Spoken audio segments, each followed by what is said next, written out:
प्यारे बच्चों, एक बार फिर मैं आप सभी प्यारे साथियों को स्वागत करता हूं आपके अपने चैनल एग्जाम फ्लक्स पर। और आज का क्लास हम लोग देखने वाले हैं सिविक्स का चैप्टर नंबर 4। इससे पहले अगर चैप्टर नंबर 1, चैप्टर नंबर 2 और चैप्टर नंबर 3 नहीं देखे हैं तो प्ले लिस्ट अवेलेबल है, आप जाकर बहुत सुंदर से देख लेंगे तो और अधिक और बहुत ही आसान भाषा में आपको समझ में आएगा।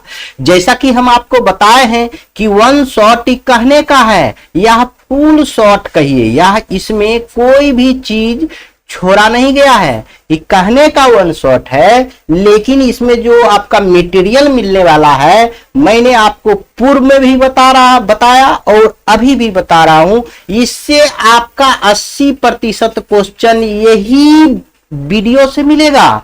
लेकिन आपको बनाना है 50%। कहीं जाने की जरूरी है? नहीं जाने की जरूरी है। हम क्वेश्चन के फॉर्मेट, ऑब्जेक्टिव जितना है सारा चीज मिलेगा इस बुक से। आप कहीं जाने की जरूरी नहीं है। कम पढ़िए लेकिन बार बार एक ही चीज पढ़िए, तभी होगा, नहीं तो नहीं होगा। देखिए चैप्टर नंबर 4 है लोकतंत्र में उपलब्धियां। हमने 3 चैप्टर पहले पढ़ चुका हूं। पहला चैप्टर का नाम आपने जान रहे हैं, लोकतंत्र में सत्ता की साझेदारी। इसमें 2 देश पढ़े थे। यदि श्रीलंका अगर सत्ता की साझेदारी नहीं किया तो उसका हाल देखिए अभी तक बुरा है। लेकिन बेल्जियम ने सत्ता की साझेदारी कर लिया। सत्ता में सभी जाति धर्म वर्ग का क्या कहते हैं कि उसको हिस्सेदारी दिया, शक्ति का बंटवारा किया। तो आज वही बेल्जियम देखिए आसमान पर है और श्रीलंका जमीन पर ही रह गया है। तो इसीलिए लोकतंत्र में सत्ता का साझेदारी बहुत जरूरी है। और दूसरा में हम लोग पढ़े थे, देखिए बहुत सुंदर से आपका यहां लगा भी हुआ है। देखिए दूसरा हम लोग कौन सी चैप्टर पढ़े थे, हम आपको फिर से रिवाइज करवा देते हैं एक बार। जो बच्चा नहीं देखे हैं तो जाकर देख लेंगे, बहुत सुंदर से हम लोग बताए हुए थे। और आप लोग जाकर पढ़िएगा और पूरा फुल वीडियो है, उसमें एक भी कोई चीज नहीं छोड़ा गया है, समझ गए। तो देखिए दूसरा चैप्टर आपको यहां से सत्ता में साझेदारी का कार्य प्रणाली क्या है, उसका कार्य प्रणाली बहुत सुंदर से पढ़े थे। और तीसरा में हम लोग पढ़े थे उसका उपलब्धियां, चौथा में है। लेकिन इसका तीसरा में हम लोग क्या पढ़ेंगे, देखिए हम आपको सब दिखा के ले चलते हैं। देखिए तीसरा में हम लोकतंत्र में प्रतिस्पर्धा एवं जनसंघर्ष क्या बताए थे, एवं जनसंघर्ष कहिए या संघर्ष कहिए, या हम बहुत बेखूबी से बहुत सुंदर से पढ़े थे। और आप लोग नहीं देखे हैं तो जाकर देख लेंगे तो और भी सुंदर से समझ में आएगा। आज हम लोग पढ़ने वाले हैं लोकतंत्र में उपलब्धि। क्या उपलब्धि है, लोकतंत्र आने से क्या फायदा है आम जन को, वह सब हम लोग आज देखने वाले हैं आज के क्लास में। बहुत ही बेहतरीन से, देरी ना करते हुए हम लोग आपको प्रेरित करने के लिए सोहनलाल द्विवेदी का 2 लाइन लिखा गया है कि लहरों से डर कर नौका पार नहीं होती, कोशिश करने वाले की हार नहीं होती। अगर समुद्र में लहर है, समुद्र में यदि तूफान है तो आप उससे डरते रहिएगा तो कभी भी आप इस घाट से उस घाट पार नहीं हो पाइएगा। जो हिम्मत दिखाता है वही लोग पार करता है, वो नहीं हिम्मत दिखाता है तो एक ही किनारा में रह जाता है। तो सोहनलाल द्विवेदी जी का यह एक पंक्ति बहुत ही प्रेरणादायक है। यह अपने जीवन में हम आप लोग उतारेंगे। इसी के साथ मैं आपका वीडियो स्टार्ट करता हूं और मनाता हूं कि मां सरस्वती से कृपा से आप लोग बहुत सुंदर होंगे और तंदुरुस्त होंगे और मन लगाकर पढ़ रहे होंगे। आज हम लोग पढ़ने वाले हैं चौथी चैप्टर, जिसका नाम है लोकतंत्र में उपलब्धियां। उपलब्धियां मतलब जानते हैं, आप इतना मेहनत कर रहे हैं, आप चाह रहे हैं बिहार बोर्ड टॉपर बन जाए। तो बिहार बोर्ड टॉपर बनने के लिए अगर आपका उपलब्धि क्या होगा, मान लीजिए आप बिहार बोर्ड टॉपर हो गए तो क्या आपका उपलब्धि नहीं हुआ, बहुत बड़ा जीत हासिल हुआ। अपने माता पिताजी समाज में आपका स्तर ऊंचा हो जाएगा, आपका नाम हो जाएगा, लगेगा कि हाँ हम अपना मेहनत का कुछ फल मिला है। उसी प्रकार लोकतंत्र के बारे में आप जान रहे हैं। लोकतंत्र के बारे में हम पहला चैप्टर में ही बताए थे। अमेरिका के 16वें राष्ट्रपति इब्राहिम लिंकन ने बहुत सुंदर सा परिभाषा दिया था और वह परिभाषा आपको याद रखना है, लोकतंत्र किसे कहते हैं। अब वही चीज आपको यहाँ थोड़ा सा दर्शाया गया है, आप थोड़ा सा ध्यान से पढ़िएगा, दोबारा हो जाएगा आपको और अच्छा से समझ। हम बार बार आपको कहते हैं वीडियो देखिए, उसके बाद इसको आप लिखिए, फेर बनाइए, इसमें हम एक भी चीज नहीं छोड़े हैं, टोटल का टोटल चीज डाले हुए हैं और वन शॉट सिर्फ कहने का है, लेकिन आप समझिए इसको फुल शॉट। आप एनसीईआरटी बुक उल्टा के देख लीजिए, प्रीवियस ईयर क्वेश्चन उल्टा के देख लीजिए, सारा का सारा मिलेगा। और मैं आपसे वादा भी किया हूं कि 80% क्वेश्चन, 100% का वादा नहीं कर रहा हूं मैं, 80% क्वेश्चन यहीं से आएगा तो यहीं से आएगा। और कहते हैं लोकतंत्र एक ऐसी शासन प्रणाली है जिसमें जनता स्वयं अथवा अपने प्रतिनिधि के माध्यम से अपने ही ऊपर शासन करती है, लोकतंत्र कहलाता है। देखिए लोकतंत्र का परिभाषा क्या होता है, जनता स्वयं या अपने प्रतिनिधि के माध्यम से जो अपने ही ऊपर शासन कराता है उसे हम लोकतंत्र कहते हैं। और विश्व में लोकतंत्र सर्वश्रेष्ठ माना जाता है। लोकतंत्र जो शासन व्यवस्था है वह पूरा सर्वश्रेष्ठ यानी अच्छा माना जाता है। इसलिए आज दुनिया में लगभग 100 से अधिक देशों में लोकतंत्र कायम है, लोकतंत्र कायम है। आप जाकर देखिए उत्तरी कोरिया, दक्षिण कोरिया, वहां अभी भी लोकतंत्र कायम नहीं है, वहां राजशाही शासन है। वहां आप जाकर देखिएगा तो अभी वर्तमान में भी राजा वहां काम कर रहा है। अगर राजा का बेटा फिर वो राजा बन जा रहा है, फिर उसका पोता बन जा रहा है। और इसके कारण यह होता है कि तानाशाह होता है, वहां आप कुछ भी गलती कीजिएगा तो राजा को वो अपन फायदा के लिए कुछ भी कर सकता है। तो इसीलिए यह सब डर ना हो, इसलिए विश्व में लोकतंत्र शासन व्यवस्था बहुत सुंदर माना गया है और 100 से अधिक देशों में लोकतंत्र कायम है। परंतु आज भी सिद्धांत और व्यवहार के स्तर पर अंतर दिखता है, इसे ही लोकतंत्र में द्वंद्ववाद कहा जाता है। लेकिन लोकतंत्र तो स्थापित है। लोकतंत्र का मतलब होता है सबको समान अधिकार, चाहे गरीब रहे चाहे अमीर रहे, इज्जत प्रतिष्ठा सबको समान है, सबको मान सम्मान बराबर है। लेकिन आप देखिएगा चाहे उच्च जाति का रहे चाहे निम्न जाति का, लेकिन आज भी निम्न स्तर पर जाइएगा, गांव में जाइएगा तो वहां आप देखिएगा जातिवाद होते रहता है। कहीं वो कहेगा कि फलना जाति का तुम हो तो चिल्ला जाती है, जबकि लोकतंत्र का मतलब होता है कि जातिवाद नहीं करना है। अमीर कोई है तो अपना अमीर ही नहीं दिखाना है, अगर दिखा रहा है तो वह लोकतंत्र नहीं हुआ। तो इसीलिए कहा जाता है सिद्धांत और व्यवहार में अभी तक इसका यूज नहीं किया जा रहा है। इसीलिए अंबेडकर जी ने एक जाति प्रथा और श्रम विभाजन, आपका एक निबंध लिखा है हिंदी में, पहला चैप्टर ही है, आप देखिए पढ़िएगा तो दिल झकझोर देता है कि आज इतना पढ़े लिखे लोग भी छुआछूत को मानता है।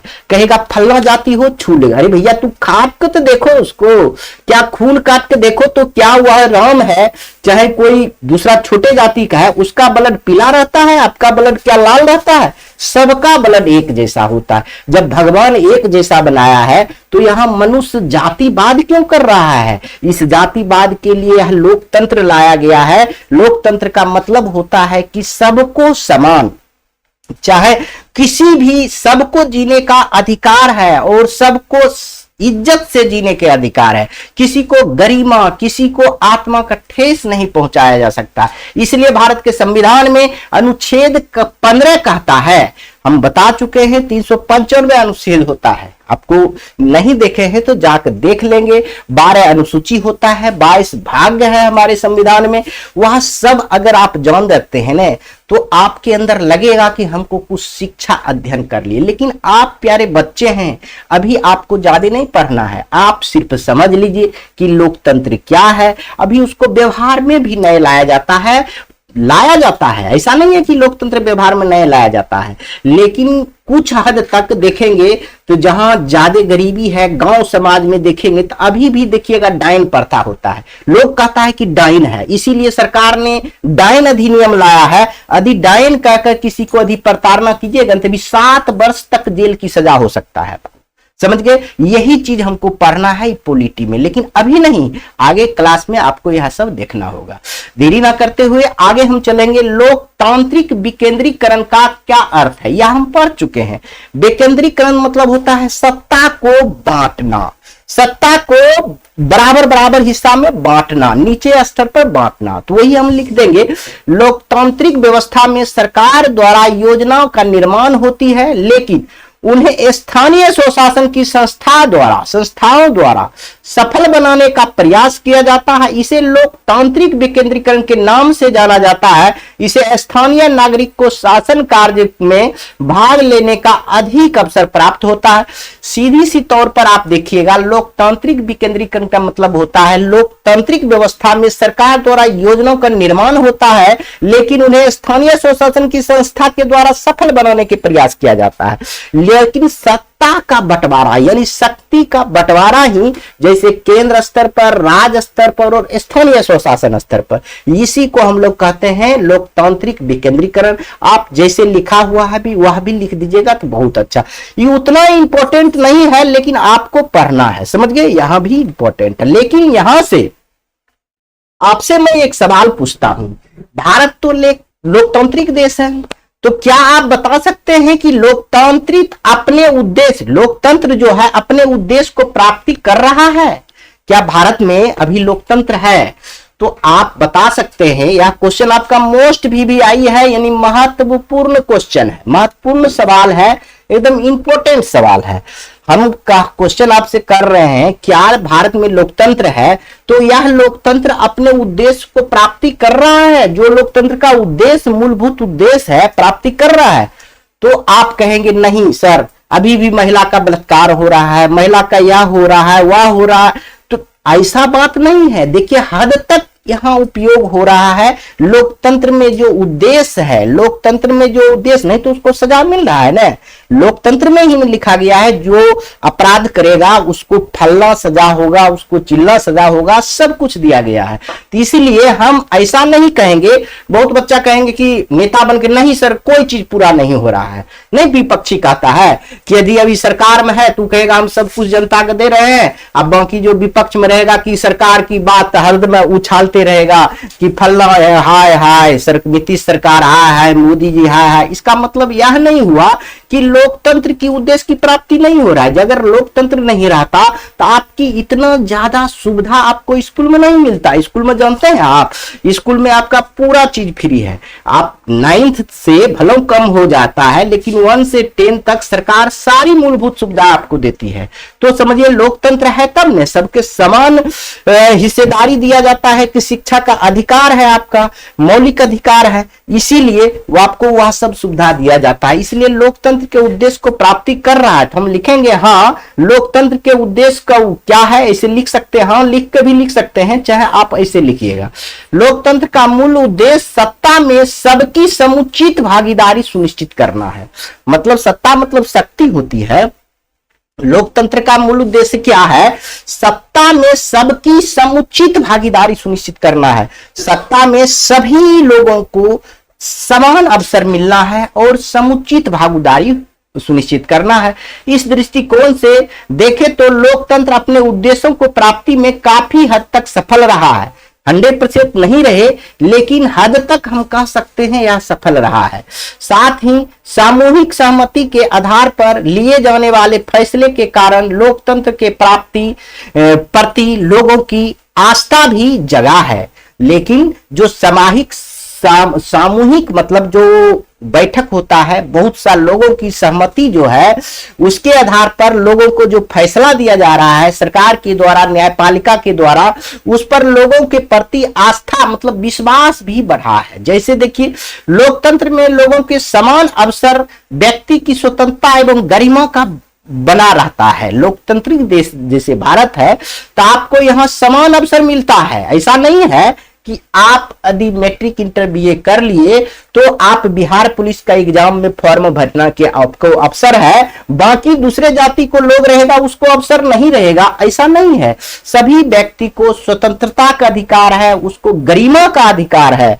समझ गए? और क्या है, लोकतंत्र में आपसी विभेदों एवं टकराव को कम करने की भी संभावना बनी रहती है। लोकतंत्र में आपसी टकराव नहीं होता, आपस में लड़ाई कम होता है। अगर लोकतंत्र नहीं रहेगा तो एक दूसरे से मार कट के लोग मर जाएगा। समझ गए? लोकतंत्र में हर गुनाह के लिए लिखा हुआ है आपका लोक संविधान में आप जितना सोच नहीं सकते हैं ना उतना परवाह चीज लिखा गया है। अंबेडकर जी इतना चीज लिख कर गए हैं। समझ लीजिए, संविधान ऐसा नहीं है, ऐसा ही अपना देश लोकतंत्र नहीं है, बहुत बड़ा संविधान है, विशाल संविधान है। हम पिछले भी पढ़े हैं, पिछले चैप्टर में। आगे आइए, इससे स्पष्ट होता है कि लोकतंत्र अपने उद्देश्यों को प्राप्ति कर रहा है। इस सब से आपको नहीं लग रहा है कि लोग उद्देश्यों की प्राप्ति हो रहा है? भला 100% नहीं हो रहा है, लेकिन हद तक हो रहा है। लोकतंत्र के प्रति लोगों को शिकायत भी कम नहीं है। अब देखिए, कुछ इसमें अपवाद भी होता है, फायदा है तो कुछ अपवाद भी है। क्या अपवाद है? लोकतंत्र में कुछ लोगों की शिकायत भी रहती है। क्या शिकायत रहती है? देखिए, अभी आप जाइएगा पहले क्या होता था प्यारे बच्चों, सॉरी, पहले राजा महाराजा के समय में प्रजातांत्रिक था, तो उस समय होता क्या था, कोई गुनाह करता था तो राजा के समक्ष दोनों आता था, वो एट ए टाइम फैसला हो जाता था। लेकिन अभी आप कोई गुनाह कीजिए, चाहे हत्या, लूट, डकैती, मर्डर, कुछ भी कीजिएगा, तो इसमें होता क्या है, अभी आपको न्यायालय में जाकर छोड़ देगा और वह 10-15 साल के बाद आपको फैसला सुनाएगा, आपको सजा सुनाएगा। तत्व में आप कितना फिर मर्डर कर सकते हैं। तो यहां न्याय देने में विलंब जरूर है, लेकिन अपना हद तक उद्देश्य को पूर्ति कर रहा है। कुछ तो कमियां हैं, लोग इसे हर मर्ज की दवा मान बैठते हैं, जिससे उनकी उम्मीद ज्यादा हो जाती है, परंतु उम्मीदों को पूरा होने पर उसका लोकतंत्र से मोह भंग होने लगता है। लेकिन यह सत्य है कि संपूर्ण विश्व में हमारे पास सरकार के स्वरूपों के जो विकल्प है, उसमें लोकतंत्र ही सर्वोच्च है। यद्यपि लोकतंत्र में कुछ कमियां भी है जिन्हें दूर करने की आवश्यकता है। तो कमियां यही है कि न्याय व्यवस्था बहुत धीमी चल रहा है, उसको तेज लाने की व्यवस्था किया जाए, ताकि यह लोकतंत्र और भी अव्वल है। लेकिन दुनिया में जितना भी शासन व्यवस्था है, सबसे सर्वोत्तम शासन व्यवस्था कौन है? लोकतंत्र है। समझ गए? तो आप जो चीज सर्वोत्तम होता है वही चीज लोग चाहता है। क्या घटिया लोग चाहेगा? घटिया चीज कभी लोग नहीं लेगा, हमेशा लोग चाहता है हमको बढ़िया चीज मिले। यह बात मैं सभी प्यारे बच्चों से सुनना चाहते हैं कि आप लोग यह बात बहुत भली भांति से समझ गए होंगे। अगर समझ गए तो कमेंट बॉक्स में जरूर ऐसे लिखें, ताकि मुझे प्रेरणा मिलते रहे, आपके लिए मेहनत करते रहे। समझ गए? आगे आइए, दूसरा हम पढ़ेंगे, उत्तरदायी एवं वैध सरकार का निर्माण करता है। देखिए, लोकतंत्र क्या होता है? उत्तरदायी एवं वैध सरकार का निर्माण करता है। और उसी का देखिए, उत्तरदायी सरकार का मतलब क्या होता है? लोकतंत्र में सरकार का गठन जनता द्वारा चुने गए प्रतिनिधि करता है। लोकतंत्र में सरकार का गठन कौन करता है? जनता वोट देता है, उसके द्वारा प्रतिनिधि सरकार बनाती है। जनता द्वारा चुनी गई यह सरकार जनता के प्रति उत्तरदायी होता है, क्योंकि 5 वर्ष के बाद जनादेश हेतु जनप्रतिनिधि को पुनः जनता के पास ही जाना पड़ता है। इस प्रकार अपना प्रतिनिधि चुनने की शक्ति जनता को देकर लोकतंत्र उत्तरदायी सरकार का गठन करता है। देखिए, उत्तरदायी सरकार का मतलब होता है कि जो प्रतिनिधि जनता केंद्र में भेजता है, चाहे राज्य में विधानसभा में भेजता है, विधानमंडल में भेजता है, चाहे आपका जो संसद में भेजा जाता है, वह उत्तरदायी सरकारी, वह जनता के प्रति उत्तरदायी होता है। और 5 वर्ष के बाद फिर से जनता के पास आना पड़ता है, उसी को हम उत्तरदायी सरकार कहते हैं। तो ये गठन, सरकार का गठन कहते हैं। तो उत्तरदायी सरकार का गठन आपको समझ में आ गया होगा। नहीं समझे तो एक बार और सुनिए। देखिए, उत्तरदायी सरकार का मतलब होता है जो जनता के प्रति अपना उत्तरदायी हो, जनता के प्रति जवाबदेही हो, उसे हम उत्तरदायी सरकार कहेंगे। अब जनता के प्रति उत्तरदायी क्यों है? इसलिए है क्योंकि जनता ही उसको वहां सरकार बनाने के लिए प्रतिनिधि को चुनता है। तो जनता अगर बढ़िया से उत्तरदायी नहीं रहेगा जनता के प्रति सरकार, तो 5 वर्ष के बाद तो फिर आएगा इसके पास, तो दिक्कत होगा कि नहीं होगा। इसी को हम उत्तरदायी सरकार कहते हैं। आगे हम पढ़ेंगे वैध सरकार का गठन। वैध सरकार क्या होता है? लोकतंत्र में सरकार का गठन जनता द्वारा बनाए गए संविधान के प्रावधान के अनुरूप होता है। साथ ही सरकार कोई भी कानून संविधान के आधार पर ही बनाती है। इसके अतिरिक्त सरकार के कार्यों को निगरानी के लिए स्वतंत्र न्यायपालिका की भी व्यवस्था भी लोकतंत्र में रहती है। इस प्रकार संविधान में निष्ठा रखने वाले लोकतांत्रिक वैध सरकार का गठन करता। वैध मतलब होता है कि जो होना चाहिए वैसी सरकार की गठन होता है, जो ओरिजिनलिटी होता है, जो नियमबद्ध होता है, उस सरकार का गठन करता है। इसी को हम वैध सरकार कहते हैं। आप लिखते जाएंगे तो बहुत सुंदर से आपको समझ में आएगा, नहीं तो नहीं आएगा। समझ गए? आगे सबसे बहुत आसान सवाल है, लोकतंत्र में किस तरह उत्तरदायी एवं वैध सरकार का गठन करता है। जो पढ़े हैं वही चीज आपको लिख देंगे। तो हम लिख देंगे उत्तरदायी सरकार क्या होता है, जनता के प्रति उत्तरदायी होता है। नहीं उत्तरदायी रहेगा तो 5 वर्ष के बाद फिर वोट मांगने आएगा तो उसको जनता दिखा देगा अंगूठा। समझ गए? तो यह उत्तरदायी सरकार का यह हुआ। और वैध सरकार के बारे में अभी हम तुरंत देखे थे। आप लोग लिख सकते हैं इस प्रकार से और आपका आराम से नंबर लघुत्तरीय रहे चाहे दीर्घोत्तरीय रहे, सारा आपका बन जाएगा। आगे आप आइए, आर्थिक समृद्धि और विकास। अब हम पढ़ेंगे, यह देखिए हम पढ़ रहे हैं, मेरा चैप्टर का नाम है लोकतंत्र में उपलब्धियां। अरे भैया लोकतंत्र में क्या उपलब्धियां हैं? हमारे देश लोकतांत्रिक देश है, तो यहां तो कुछ उपलब्धियां जरूर है। क्या उपलब्धियां हैं? उपलब्धियां नहीं है, यहां हमारे देश में सुधार हो रहा है, कानून की राज है, जनता की राज है। अगर कोई सरकार वैध सरकार नहीं बनता है तो वह 5 साल के बाद उसको हटाया जा सकता है, बहुत अच्छे से हटाया जा सकता है। तो आप इसमें एक क्वेश्चन पढ़िए और इसका जवाब दीजिए, लोकतंत्र किस प्रकार आर्थिक समृद्धि एवं विकास में सहायक है। तो हम कह सकते हैं जरूर, लोकतंत्र विश्व का सबसे सर्वोत्तम शासन प्रणाली है। इसीलिए तो देश के लगभग विश्व के लगभग 50% से अधिक देशों ने इसको ग्रहण किया है, इसको माना है, इसको अपना सरकार में शामिल किया है। समझ गए? तो लोकतंत्र के आर्थिक समृद्धि और विकास में सहायक है, क्योंकि पहला नंबर में लिखिए, लोकतंत्र जनता के प्रति उत्तरदायी शासन व्यवस्था है।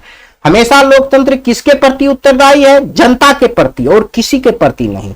निर्वाचित प्रतिनिधि के द्वारा को दोबारा जनादेश प्राप्त करने के लिए जनता के पास जाना पड़ता है। अतः मतलब शक्ति प्राप्त करने के लिए इन प्रतिनिधि को खुशहाली लाने के लिए आर्थिक समृद्धि और विकास पर विशेष ध्यान दिया जाता है। समझ लीजिए। और दूसरा लिख सकते हैं, लोकतांत्रिक सरकारें अपनी आर्थिक नीतियों और जन कल्याण की भावनाओं को ध्यान में रखकर बनाती है, जिससे आर्थिक असमानता में कमी आती है और समावेशी विकास संभव हो पाता है। यह समावेशी विकास क्या होता है हम लोग बहुत सुंदर से पढ़ेंगे। आगे कौन सी में पढ़ेंगे? इकोनॉमिक्स में भी पढ़ेंगे। ऐसा नहीं है कि हम यही पढ़ेंगे। तो आप यहाँ बहुत अच्छा से समझ रहे हैं कि लोकतंत्र में आर्थिक समृद्धि और विकास दोनों होता है। क्यों होता है? तो आप यहां देख सकते हैं, लोकतंत्र में किसी व्यक्ति विशेष की जगह सामूहिक निर्णय लिए जाते हैं। यह आर्थिक समृद्धि हो रहा है। लोकतंत्र में किसी एक व्यक्ति को विशेष भागीदारी नहीं होता। अभी देखिए सबको नीतीश और भाजपा की सरकार अभी चल रही है बिहार में, तो अभी सबको 10-10 हजार रुपया दिया गया। तो क्या एक आदमी को दिया गया? नहीं, जो भी जीविका समूह में है लगभग 75 लाख महिला को दिया गया। तो क्या देखिए समानता है कि नहीं है? यह 100% समानता है। यही तो लोकतंत्र है। अगर उसमें एक आदमी के दे देता तो यह लोकतंत्र कहलाता? नहीं कहलाता। इसी से आर्थिक समृद्धि और विकास को दर्शाता है। समझ गए? इससे देश के प्रत्येक व्यक्ति आर्थिक उत्थान हेतु नीति बनाना आसान हो जाता है।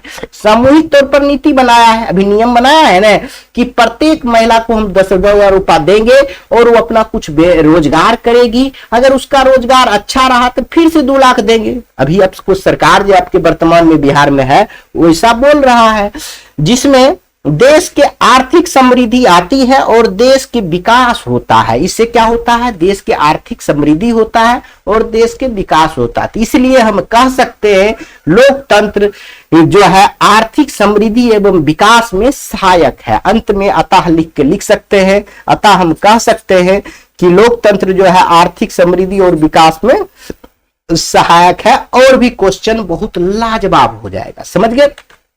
आगे हम लोग पढ़ेंगे सामाजिक विषमता और सामंजस्य। बहुत सुंदर से इसको भी समझेंगे कि लोकतंत्र जिन स्थितियों में सामाजिक विषमता, मतलब समाजी में जो विषम है, समाज में जो विषमताएं हैं, जो अंतर है, को कम करने में मददगार होता है और सामंजस्य के वातावरण का निर्णय करता है। देखिए, लोकतंत्र उपलब्धि पढ़ रहे हैं हम लोग, तो हम यह तो जरूर पढ़ेंगे समाज में जो विषमता है, जो समाज में अंतर है, समाज में जो भेदभाव है, वह उसको कम करने में लोकतंत्र मददगार होता है, 100% मददगार होता है, समझ गए। तो इसको सामंजस्य एवं वातावरण का निर्माण करता है, कैसे, यह आपको बताना है। तो आप उत्तर में बहुत सुंदर से लिख सकते हैं, लोकतंत्र सामाजिक विषमताओं को हटाने में मददगार होता है और सामंजस्य के वातावरण का निर्माण करता है, क्योंकि लोकतंत्र में विषमताओं जो अंतर है समाज में सामंजस्य स्थापित करने की अद्भुत क्षमता होती है। अगर जानते हैं अभी एक दूसरे समाज में विवाद हो जाता है तो पुलिस प्रशासन आता है, उसको बैठक करके उसको समझाता है, गीता का पाठ पढ़ाता है, नहीं पढ़ाता है तो 2-4 लाठी मारता है, अपने सीधा हो जाता है। तो देखिए, यहां लोकतंत्र में हमेशा चाहता है, हमेशा जो भी कार्यपालिका के अंग हैं, चाहे पुलिस प्रशासन हो, चाहे बीडीओ हो, सीईओ हो, कर्मचारी हो, सब कोई आम जनता की मदद करने के लिए वहां बहाल किया गया है। तो यह लोग कभी भी नहीं चाहता है कि समाज में विषमताएं फैले, समाज में एक दूसरे से टकराव हो। इसको एकजुट बनाए रखने के लिए आपको स्थानीय स्वशासन बनाया गया है, वहां सरपंच दिया गया है। सरपंच साहब का फौजदारी और दोनों तरह का मुकदमा, किसी भी तरह का मुकदमा देखने का अधिकार है, ताकि समाज में जो विषमताएं हैं, समाज में जो विषमताएं के कारण लड़ाई झगड़ा होगा, उसमें सामंजस्य स्थापित किया जा सके। लोकतंत्र इसके लिए बहुत मददगार है, समझ लीजिए। लोकतंत्र क्षेत्र, जाति, धर्म, लिंग, भाषा आदि के आधार पर कोई भेदभाव नहीं करता। यदि करता है तो अनुच्छेद 15 कहता है कि उसको सुप्रीम कोर्ट से बेल नहीं मिलेगा, समझ गए। सभी नागरिकों को जीवन में आगे बढ़ने का समान अवसर उपलब्ध होता है और एकदम इसमें जानते हैं लोकतंत्र की उपलब्धि बहुत बड़ा है। तभी तो हम शुरू से आपको 5 से 7 बार बोल चुके हैं, पूरा विश्व में लोकतंत्र लोग क्यों अपनाया है? इसलिए अपनाया है कि लोकतंत्र इसलिए अपनाया गया है कि वहां जो है बहुत ही अच्छी शासन व्यवस्था है, इसलिए विश्व में इतना इसको प्राथमिकता दी गई है। आगे हम लोग देखेंगे, लिखेंगे, लोकतंत्र विभिन्न जातियों एवं धर्मों के बीच सामंजस्य स्थापित कर जातीय एवं धार्मिक विषमताओं को दूर करने का प्रयास करता है, समझ गए। आगे हम लोग देखेंगे, 5 पॉइंट लिख देंगे तो काफी, आप छोटा छोटा भी लिख सकते हैं।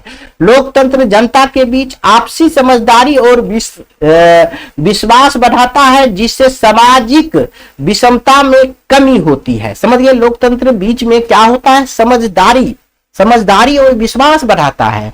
जाके आप एक दूसरे का लड़िएगा तो समाज में बैठक करके दोनों को विश्वास बढ़ाया जाता है, ताकि वह समाज में जो लड़ाइयां हैं, जो बुराइयां हैं, वह समाप्त हो सके।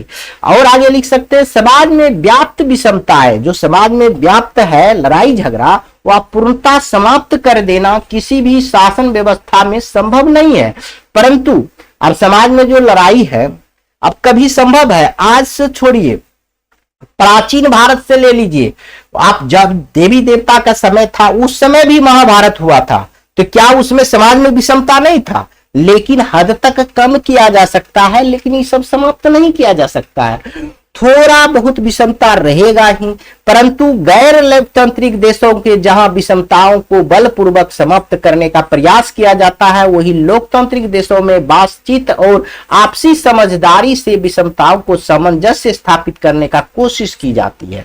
समझिए, लोकतंत्र के यही फायदा है कि यहाँ आपसी समझदारी से विषमता, जो लड़ाई झगड़ा है, उसको सामंजस्य, उसको मिलाया जाता है। लेकिन जहां गैर लोकतांत्रिक देश है वहां बलपूर्वक उसको मिलाया जाता है, कहता है जिसकी लाठी उसकी भैंस। समझ गए? इसलिए लोकतंत्र सर्वोत्तम है, सर्वोत्तम है। लोकतंत्र ऐसी शासन व्यवस्था है कि पूरे विश्व में सर्वोत्तम माना है और सर्वोत्तम रहेगा, क्योंकि यह जनता के द्वारा किया गया शासन होता है। या तो जनता स्वयं शासन करती है तो प्रत्यक्ष शासन लोकतंत्र, और जनता अपने प्रतिनिधि के माध्यम से अपने ही ऊपर शासन करती है तो उसे वो अप्रत्यक्ष लोकतंत्र कहते हैं। यह बात आप जान रहे हैं।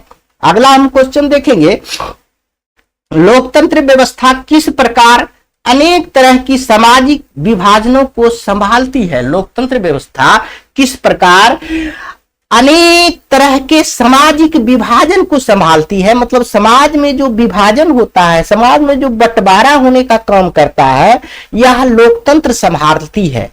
लोकतंत्र व्यवस्था इसको संभाल के रखती है, विभाजन होने से बचाता है, टुकड़ा होने से बचाता है। कैसे? यह आपको लिखना है तो लिख सकते हैं, लोकतंत्र में विभिन्न जातीय समूह और आकांक्षाओं के बीच सफलतापूर्वक सामंजस्य स्थापित करने का प्रयास किया जाता है। समान तौर पर लोकतांत्रिक व्यवस्था अपने अंदर की प्रतिद्वंदिताओं को संभालने की प्रक्रिया विकसित कर लेती है। ऐसी करने से इन सामाजिक समूहों के बीच टकराव की संभावना बहुत हद तक रुक जाता है। हालांकि यह भी सही है कि कोई भी शासन विभिन्न सामाजिक समूह को टकराव एवं मतभेद को पूरी तरह खत्म नहीं कर सकती। लोकतंत्र में मतभेदों और सामाजिक विभेदों का आदर किया जाता है। इसके लिए सत्ता की साझेदारी में समाज के सभी वर्गों को उचित प्रतिनिधित्व देने का सार्थक प्रयास किया जाता है। तो लोकतंत्र ये ही नहीं है, लोकतंत्र जानते हैं समाज में विभाजन को भी रोकता है। आप देखिए, इस भाषा में आप नहीं लिख सकते हैं तो आप ऐसे भी लिख सकते हैं, लोकतांत्रिक। हम जैसे बोल रहे हैं थोड़ा सा सुनिए, बहुत धीरे धीरे बोलेंगे। हम बोल सकते हैं, इस क्वेश्चन का जवाब लिख सकते हैं, लोकतांत्रिक व्यवस्था में सामाजिक विभाजन को संभालती है, क्योंकि लोकतांत्रिक व्यवस्था जो है एकदम पूरा समझदारी से समाज में समन्वय स्थापित करके वह जो मतभेद है यानी टकराव को यह जो है समाप्त करती है, खत्म करती है। यह कोई बलपूर्वक नहीं, उसको समझाकर बुझाकर यानी साझेदारी करके या उसको क्या कहते हैं, उसको बहुत सा उदाहरण देकर समाज में 10 लोग एक जगह बैठ करके उस मतभेद को, उस टकराव को, उस झगड़ा को, उस विभाजन को समाप्त करने की काम करती है। यह व्यवस्था सिर्फ और सिर्फ लोकतंत्र में है तो सिर्फ लोकतंत्र में है।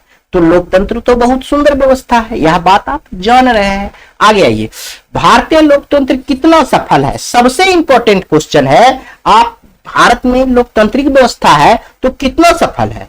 तो बहुत हद तक सफल है, ऐसा नहीं है कि नहीं सफल है। भारत में अगर लोकतंत्र नहीं रहता तो आज हम जो आपको ऐसा पढ़ा रहे हैं तो यह सभी को पढ़ाने का अधिकार नहीं मिलता। कहता फॉरवर्ड जाति लोग पढ़ाएंगे, खाली बैकवर्ड हम हैं तो बैकवर्ड जाति कोई नहीं पढ़ा सकता है। तो पहले ऐसा चलता था, लेकिन यह लोकतंत्र के कारण यह सब प्रतिबंधित खत्म हो गया। मेरे प्यारे बच्चों, समझ गए? तो हम इसमें लिख सकते हैं, भारतीय लोकतंत्र काफी सफल है। भारत के पड़ोसी देश जहां आज भी लोकतंत्र की स्थापना के लिए संघर्ष कर रहे हैं, हम पढ़े हुए हैं नेपाल के बारे में, हम पढ़े हुए हैं बांग्लादेश के बारे में, समझ गए पिछले चैप्टर में, वहां संघर्षरत है। वही भारत लोकतंत्र के जरिए दिन प्रतिदिन और गहरी होती जा रही है और संविधान में गहरा चीज संशोधन करके बहुत सुंदर होते जा रहा है। भारत में 2009 में 15वीं लोकसभा के चुनाव का मूल्यांकन करते हैं तो पता चलता है कि भारत की जनता ने एक साथ पूरे देश में आपराधिक छवि के उम्मीदवारों को खारिज कर दिया। 2009 में जो है 15वीं लोकसभा हुआ था, इस लोकसभा चुनाव में आप देखेंगे तो पूरे देश में जितना भी आपराधिक छवि का लोगो था उसको खारिज कर दिया था, बहुत कम मतदान मिला था। समझ गए? तो भारतीय लोकतंत्र में कुछ कमियां भी है, परंतु अपनी कमियों के बावजूद भारतीय लोकतंत्र सत्ता के विकेंद्रीकरण द्वारा अधिक लोगों में को सत्ता में साझेदारी बनाने का सफल रहा है, जो भारतीय लोकतंत्र की सफलता को स्पष्ट कर देती है। देखिए ये कितना सुंदर लिखा हुआ है, यदि आप 2 बार पढ़ भी लीजिएगा ना तो बहुत सुंदर आपको ज्ञान प्राप्त हो सकता है। हिंदी का आप बहुत सटीक सेंटेंस बनाने के लिए सीख सकते हैं और बहुत सुंदर जवाब भी लिख सकते हैं। हम दोबारा नहीं पढ़ेंगे, अगर दोबारा हम आपको बताते रहेंगे तो यह वीडियो भी बहुत लंबा हो जाएगा। यह चैप्टर बहुत छोटा है, लेकिन हम लोग तब पर भी हम चाहते हैं कि आपको कम समय में अधिक चीज बता दे। यदि आपको कुछ समझ में नहीं आता है तो दोबारा देख लेंगे, दोबारा लिखे हुए हैं उसको पढ़ के देखेंगे तो 100% समझ में आ जाएगा। कोई विशेष इसमें कोई वैसा भारी शब्द नहीं है।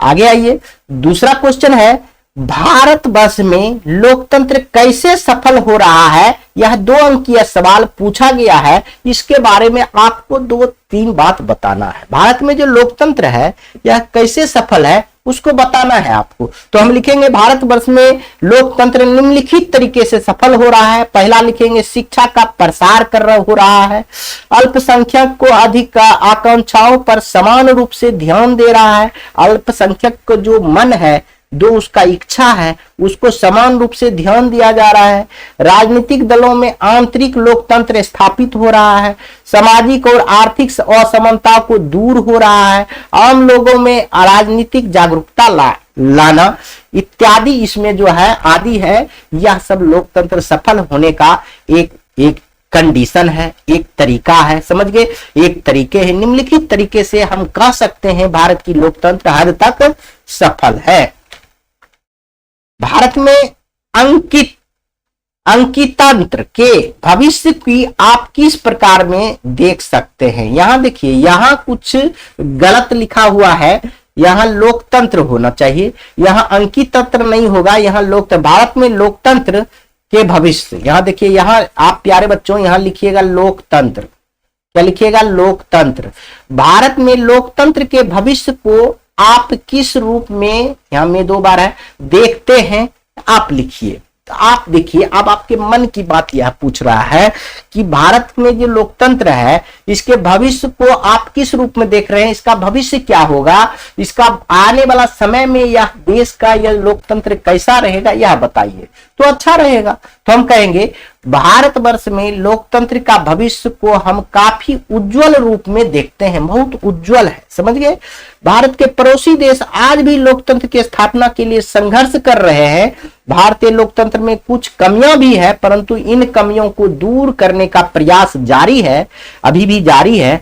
हम उम्मीद करते हैं कि भारतीय लोकतंत्र इन कमियों को दूर कर लेगा और आने वाले समय में विश्व का सर्वश्रेष्ठ लोकतंत्र साबित होगा। कितना सुंदर है। अगर इतना लिख देते हैं ना 4 लाइन, तो मैं आपको विश्वास नहीं, गारंटी के साथ कहूंगा कि टीचर महोदय आपको कॉपी को ऐसे करके 2 अंक बैठा दे, आधा नंबर तक नहीं कटेगा। समझ गए प्यारे बच्चों? बहुत सुंदर से लिख सकते हैं। आगे आइए, 5 अंकीय सवाल हम लोग देखेंगे। 5 अंकीय सवाल तो थोड़ा सा लंबा ही होगा, बस आपका मात्र 2 सवाल है, चैप्टर छोटा था और यह समाप्त हो जाएगा पूरी तरह। यह आपका 1 घंटा का भी वीडियो नहीं बन पाया है, मात्र 30 से 35 मिनट 40 मिनट का हुआ है, लेकिन चलेगा, क्या दिक्कत है। छोटा चैप्टर था तो छोटा में ही हम, इतना ज्यादा नहीं पढ़ना है, आपका सारा बुक पढ़ना है। ऐसा नहीं है कि एगो सिविक्स में आपको मास्टर बन जाना है, अभी कोई आपको विशेषज्ञ हासिल नहीं करना है, आपको बेसिक समझना है।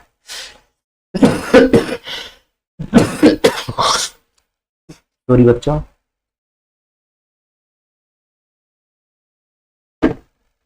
देखिए, लोकतंत्र की सफलता की कौन सी आवश्यक शर्तें हैं वह लिखिए।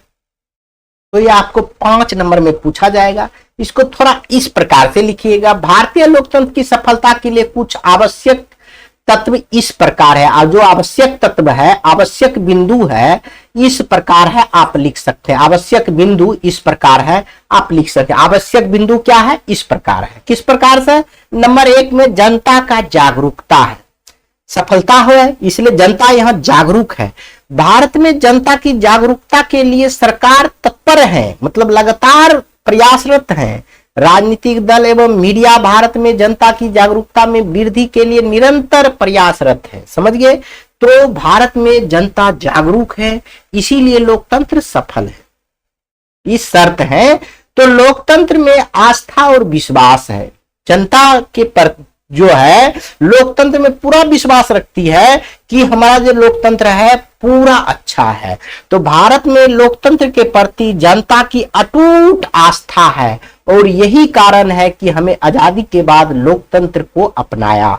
जनता को लोकतंत्र में पूरी तरह से विश्वास और आस्था है, यही कारण है कि आजादी के बाद हम लोग लोकतंत्र को अपनाया। शिक्षा से लोकतंत्र में शिक्षा की महत्वपूर्ण भूमिका होती है। शिक्षा ही मनुष्य को अपने अधिकार और कर्तव्य का, यहाँ कर्तव्य होगा प्यारे बच्चों, कर्तव्य का सही ज्ञान कराती है। मतदाता अपने मताधिकार का सही सदुपयोग शिक्षा के माध्यम से ही करता है। और जो शिक्षित है तो उसको कुछ लगता है क्या होता है संविधान, उसका क्या अधिकार है, क्या कर्तव्य है, यह नागरिकता का क्या मौलिक अर्थ होता है, यह सब वह नहीं जानते हैं। वह सिर्फ लाभ हानि जानते हैं, जीवन में जीना जानते हैं। इसलिए शिक्षा लोकतंत्र के लिए बहुत ही आवश्यक शर्त है। मेरे प्यारे बच्चों, अगला हम लिख सकते हैं आर्थिक समानता। आर्थिक समानता के बिना लोकतंत्र अधूरा है। आर्थिक समानता स्थापित करके ही लोकतंत्र को सफल बनाया जा सकता है, नहीं तो नहीं। जब आर्थिक समानता नहीं रहेगा, आर्थिक समान रूप से सबके पास खाने पीने के लिए पैसा नहीं रहेगा, तो क्या ये लोकतंत्र सफल होगा? नहीं होगा। लगभग एक आदमी अरबपति रहेगा, एक आदमी कुछ भी नहीं रहेगा, तो दिक्कत है। लगभग समानता बना रहे। स्थानीय स्वशासन यह भी महत्वपूर्ण है। लोकतंत्र को सफलता के लिए स्थानीय स्वशासन की स्थापना आवश्यक है। इस व्यवस्था में समस्या का समाधान शीघ्र हो पाता है। स्थानीय संस्थाओं लोगों को राजनीतिक प्रशिक्षण देती है, जो लोकतंत्र को सफलता के लिए बहुत आवश्यक है। यदि स्थानीय स्वशासन यानी मुखिया सरपंच आपका नहीं रहे तो डायरेक्ट तो नीतीश कुमार मुख्यमंत्री के पास तो गरीब आदमी नहीं जा सकता है। तो जो गरीब है, अनपढ़ है, जो शिक्षित है, वहां जाकर मुखिया सरपंच विराट जाकर अपना समस्या को रखता है और समाधान बहुत जल्दी मिल जाता है। और मुख्यमंत्री के पास जाइएगा तो मुख्यमंत्री से आपको डीजीपी के पास आएगा, डीजीपी से एसपी के पास, एसपी के डीएसपी, डीएसपी से दरोगा, फिर थाना पर। तो जाते जाते आपको लंबा समय में उस समस्या का समाधान होगा। लेकिन स्थानीय स्वशासन होना जरूरी है, इसलिए कि यहाँ बहुत जल्दी आपका समस्या का समाधान हो पाएगा। यही है लोकतंत्र की सफलता की आवश्यक शर्तें। समझ गए? अगला क्वेश्चन देखेंगे, भारतीय लोकतंत्र के किन्हीं 4 विशेषताओं को लिखें। तो बस 4 विशेषता लिख दीजिएगा, 5 नंबर आपको मिल जाएगा। इसका क्या क्या विशेषता है कि लिखेंगे, भारतीय लोकतंत्र के निम्नलिखित 4 विशेषताएं है। वयस्क मताधिकार होना चाहिए। इसका जो विशेषता है, गुण है, यह समझिए। इस लोकतंत्र में वयस्क मताधिकार है एक विशेषता। भारत में अप्रत्यक्ष लोकतंत्र है, क्योंकि अप्रत्यक्ष मतलब हम आपको समझा चुके हैं। जनता खुद न शासन करके अपने प्रतिनिधि को भेजता है संसद में, अपने प्रतिनिधि को भेजता है विधानसभा में, विधान मंडल में, और वह अपने ऊपर शासन करवाता है। तो इसीलिए इसे अप्रत्यक्ष लोकतंत्र कहते हैं, जिसमें निर्वाचित प्रतिनिधियों द्वारा शासन संचालित होती है। भारत में 18 वर्ष या उससे अधिक आयु वाले प्रत्येक स्त्री पुरुष को बिना किसी भेदभाव को मताधिकार प्राप्त है। जिसको 18 वर्ष हो गया या उससे ऊपर है, वयस्क हो जाता है और उसको मत देने का अधिकार है। यही विशेषता है। नागरिकों को मौलिक अधिकार दिया गया है। भारत में नागरिकों को संविधान के द्वारा मौलिक अधिकार दिए गए हैं और उसके संरक्षण का उत्तरदायित्व सर्वोच्च एवं उच्च न्यायालय को दिया गया है। यदि आपका जो अधिकार कोई हनन होगा तो आप यहां डिस्ट्रिक्ट कोर्ट में नहीं जाकर हाई कोर्ट और सुप्रीम कोर्ट, सर्वोच्च मतलब होता है सुप्रीम कोर्ट और उच्च मतलब होता है हाई कोर्ट, उच्च न्यायालय में जाकर आप रीट दायर कर सकते हैं कि मुझे जन्म के आधार पर, मुझे जाति के आधार पर, मुझे स्थान के आधार पर, मुझे क्या कहता है कि छुआछूत के आधार पर मुझे आत्मा की गरिमा की ठेस पहुंचा है, तो उस पर बहुत बड़ा कार्रवाई हो सकता है। समझ गए? यह प्रत्येक नागरिक का मौलिक अधिकार है। यह बात आप समझिए। संसदीय लोकतंत्र है। भारतीय लोकतंत्र की विशेषता संसदीय लोकतंत्र है। यहां राष्ट्रपति कार्यपालिका को सर्वोच्च पदाधिकारी होती है। वास्तविक कार्यपालिका की शक्ति मंत्री परिषद के हाथ में होता है, जिसका प्रधानमंत्री होता है। मंत्री परिषद सामूहिक रूप से लोकसभा के प्रति उत्तरदायित्व होता है। इसी अर्थ में भारत में संसदीय लोकतंत्र है। इसी अर्थ में हम क्या कहेंगे, भारत में संसदीय लोकतंत्र है, क्योंकि जो इसका सर्वोच्च जो पदाधिकारी होता है राष्ट्रपति, यह नाम मात्र का होता है, लेकिन शक्ति जो होता है प्रधानमंत्री के पास होता है। समझ गए। स्वतंत्र न्यायपालिका है, यह भी एक तरह का विशेषता है भारत की लोकतंत्र का। न्यायपालिका में आप कोई भी हस्तक्षेप नहीं कर सकता है। तो कह सकते हैं भारतीय लोकतंत्र की रक्षा के लिए एक स्वतंत्र एवं निष्पक्ष न्यायपालिका की व्यवस्था है। संविधान की रक्षा का भार सर्वोच्च न्यायालय को सौंपा गया। यदि संविधान के अनुसार कोई काम नहीं कर रहा है, संविधान के अनुरूप कोई कार्यपालिका हो, चाहे कुछ भी हो, वह नहीं चल रहा है, तो उस पर रोक लगाने का अधिकार किसको है? सुप्रीम कोर्ट का है, यानी सर्वोच्च न्यायालय का है। यह हमारे चार विशेषता हमारा किसका है? भारतीय लोकतंत्र का है। यह आप एक दो बार पढ़ेंगे, बहुत सुंदर से हो जाएगा। चैप्टर थोड़ा सा था, यह चैप्टर आपका पूरी तरह समाप्त हो गया। अगले वीडियो में हम अगला चैप्टर 5वां लेकर आएंगे और अंतिम चैप्टर होगा लोकतंत्र में क्या क्या चुनौतियां हैं, क्या क्या चुनौतियों का समस्या करना पड़ रहा है, वह चीज हम लोग पढ़ेंगे। आज यहीं तक। जय हिंद। पढ़ते रहिए, मस्त रहिए, खुश रहिए। जय हिंद, जय भारत।